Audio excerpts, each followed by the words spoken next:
JEE main 2026 registration కోసం ఎదురుచూస్తున్నారా? ఆ link ఎప్పుడొస్తుందా అని టెన్షన్ పడుతున్నారా? అయితే ఈ సమాచారం మీకోసమే. ఇందులో లేటెస్ట్ ఇన్ఫర్మేషన్ ఏంటో చూద్దాం. మీ డౌట్స్ అన్నీ క్లియర్ చేసుకుందాం. సరే, మరి అసలు విషయానికొద్దాం. దేశవ్యాప్తంగా ఇంజనీరింగ్ ఆస్పిరెంట్స్ అందరినీ టెన్షన్ పెడుతున్న ఆ ఒక్క ప్రశ్న ఏంటి? అవును, అందరి మైండ్లోనూ ఇదే కదా రన్ అవుతోంది. సో దీనికి సమాధానం ఎక్కడ దొరుకుతోంది? ఎక్కడో కాదు, మనం నేరుగా అఫీషియల్ సోర్స్ దగ్గరికే వెళ్దాం. ఈ ప్రశ్నకు సమాధానం దొరకాలంటే మనం చూడాల్సిందే ఒకే ఒక్క చోట. అదే official source, national testing agency. అదేనండి, మన ఎన్టీఏ. చూడండి, సరిగ్గా అక్టోబర్ 19, 2025న ఎన్టీఏ ఒక పబ్లిక్ నోటీస్ రిలీజ్ చేసింది. రాబోయే ఎగ్జామ్ సైకిల్ గురించి కొన్ని ఇంపార్టెంట్ డీటెయిల్స్ అందులో ఉన్నాయి. ఇప్పుడు చూడండి, ఈ అఫీషియల్ నోటీస్లో వాళ్లు వాడిన పదాలు చాలా ఇంట్రెస్టింగ్గా ఉన్నాయి. వాటిని సరిగ్గా గమనిస్తే చాలు, అసలు విషయం మనకు ఇక్కడే అర్థమైపోతుంది. ఇప్పుడున్న పరిస్థితినే అర్థం చేసుకోవడానికి ఈ పదాలే మనకు కీ అన్నమాట. ఆ నోటీస్లో వాళ్ళు అక్టోబర్ 2025 ఆన్వార్డ్స్ అన్నారు. అంటే అక్టోబర్ 2025 నుండి అనే. చాలామంది ఇది లేట్ అనుకుంటున్నారు, కానీ కాదండి, అది లేట్ కాదు, అదొక టైం విండో అన్నమాట. గమనించండి, గతంలో కూడా ఇలానే జరిగింది. పాత ప్యాటర్న్ చూస్తే మనకే క్లియర్గా అర్థమవుతుంది.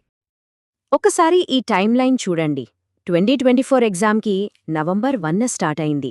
2025 ఎగ్జామ్కి అక్టోబర్ 28న.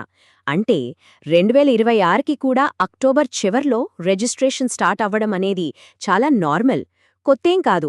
ఇది వాళ్ళు ఫాలో అవుతున్న ఒక ప్యాటర్న్ అంతే. సరే, అంతా బానే ఉంది, ప్యాటర్న్ అంటున్నారు. మరి ఈ నెల మొదలవ్వగానే లింక్ ఎందుకు యాక్టివేట్ అవ్వలేదు అని అడుగుతున్నారా? దాని వెనుక కొన్ని టెక్నికల్ మరియు ప్రొసీజరల్ రీజన్స్ ఉన్నాయండి. అంటే లక్షల మంది స్టూడెంట్స్ అప్లై చేస్తారు కదా, సో అప్లికేషన్ ప్రాసెస్ మొత్తం చాలా స్మూత్గా, ఎలాంటి తప్పులు లేకుండా జరగాలి. దానికోసం ఎన్టీఏ బ్యాక్గ్రౌండ్లో చాలా ప్రిపరేషన్స్ చేస్తుంది. వెబ్సైట్ రెడీగా ఉందా, ఆధార్ అథెంటికేషన్ సరిగ్గా పనిచేస్తుందా, ఇలాంటి టెక్నికల్ విషయాలన్నీ సరిచూసుకోవడానికి వాళ్లకు కొంచెం టైం కావాలి. ఓకే, సో టైం లైన్ గురించి మనకు ఒక క్లారిటీ వచ్చింది. మరి ఈ వెయిటింగ్ టైంలో మనం ఏం చెయ్యాలి? ఖాళీగా ఉండకుండా ఈ టైంని ఎలా వాడుకోవాలో ఒక క్లియర్ యాక్షన్ ప్లాన్ చూద్దాం పదండి. టెన్షన్గా వెయిట్ చేస్తూ కూర్చోవడం కంటే ఈ చెక్లిస్ట్ ఫాలో అవ్వండి. పోర్టల్ ఓపెన్ అయిన వెంటనే మీరు రెడీగా ఉంటారు. ముఖ్యంగా గుర్తుంచుకోవాల్సిన విషయం ఆధార్ కార్డ్. అప్లికేషన్లో ఎలాంటి తప్పులు జరగకుండా ఉండాలంటే మీ ఆధార్లో పేరు, పుట్టిన తేదీ, జెండర్ అన్నీ 10th క్లాస్ సర్టిఫికెట్తో కరెక్ట్గా మ్యాచ్ అవ్వాలి. అందుకే ఆధార్ని, అలాగే వేరే కేటగిరీ సర్టిఫికెట్స్ని కూడా అప్డేట్ చేసుకోమని ఎన్టీఏ చాలా స్ట్రాంగ్గా చెప్పింది. ఇది చాలా చాలా ముఖ్యం. చూడండి, రిజిస్ట్రేషన్ లింక్ కోసం మీరు చూడాల్సిన ఒకే ఒక్క అఫీషియల్ వెబ్సైట్ ఇదే. వేరే ఏ వెబ్సైట్ని నమ్మద్దు. దీన్ని రెగ్యులర్గా చెక్ చేస్తూ ఉండండి.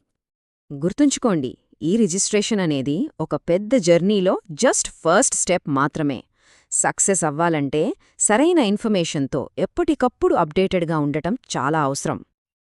అంటే కేవలం జేఈఈ మాత్రమే కాదు, అప్లికేషన్ ఫామ్స్ దగ్గర్నుండి కౌన్సిలింగ్, ఫైనల్ అడ్మిషన్స్ వరకు ఈ మొత్తం జర్నీలో ప్రతి స్టేజ్లోనూ గైడెన్స్ కోసం మీకు సరైన ఇన్ఫర్మేషన్, రిసోర్సెస్ అందుబాటులో ఉండాలి. అప్పుడే అంతా స్మూత్గా జరుగుతుంది. సో ఈ వెయిటింగ్ టైంని వేస్ట్ చెయ్యకుండా ప్రిపరేషన్ టైంగా మార్చుకుంటే మీరు కేవలం రిజిస్ట్రేషన్ కోసం కాదు, రాబోయే అసలైన సవాలుకు కూడా రెడీ అయినట్టే. ఎందుకంటే ఈ జర్నీలో అసలైన పోటీ ఎగ్జామ్తో కాదు, మన ప్రిపరేషన్తోనే ఉంటుంది. ఈ సమాచారం మీకు ఉపయోగపడిందనే అనుకుంటున్నాను. ఈ వీడియో నచ్చితే తప్పకుండా లైక్ చేయండి, మీ ఫ్రెండ్స్తో షేర్ చేసుకోండి.